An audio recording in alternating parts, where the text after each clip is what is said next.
Hello దోస్తులు, అందరు బాగున్నారా? నేను బాగున్నాను, మీరు కూడా బాగుండాలి. ఈ రోజు అయితే పప్పు గంగవాయిల కూర చేస్తున్నాను.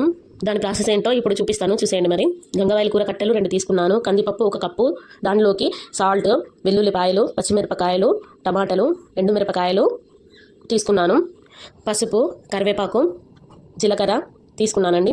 ఇప్పుడు కుక్కర్ పెట్టుకొని కుక్కర్ వేడాక అందులో ఆయిల్ పోసుకోవాలి. ఆయిల్ వేడైందండి. ఇప్పుడు ఇందులో జీలకర్ర వేస్తున్నాను. నేను డైరెక్ట్ పోపు వేసి చేస్తున్నాను, మళ్ళీ పోపు వేయకుండా. దాని తర్వాత వెల్లుల్లిపాయలు వేసుకోవాలి. కాసేపు అయ్యాక ఉల్లిగడ్డలు వేస్తున్నాను, కరివేపాకు వేస్తున్నాను, పచ్చిమిరపకాయలు వేసాను. వీటినన్నింటినీ ఒకసారి కలుపుకోవాలి. బ్రౌన్ కలర్ అయ్యేదాకా కలుపుకోవాలి. దీనిలో ఎండుమిరపకాయలు వేసానండి, ఉప్పు వేస్తున్నాను, పసుపు వేస్తున్నాను. వీటన్నింటినీ మంచిగా కలుపుకోవాలి. చూడండి, ఒక 2 నిమిషాల పాటు చిన్న మంటలో ఉడకనించండి. ఇప్పుడు ఇందులో కందిపప్పు వేస్తున్నాను.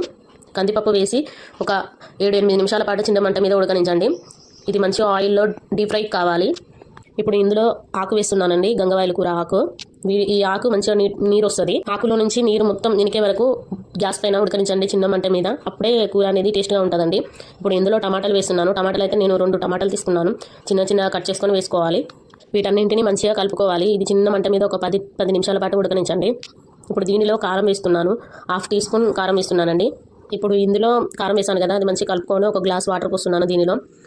అంతే అండి. ఇక కుక్కర్ మూత పెట్టుకొని ఒక 4 విజిల్లు వచ్చినాక స్టవ్ ఆఫ్ చేసుకోవడమే. కూర రెడీ అయిపోయిందండి. చూడండి ఎంత బాగా వచ్చిందో.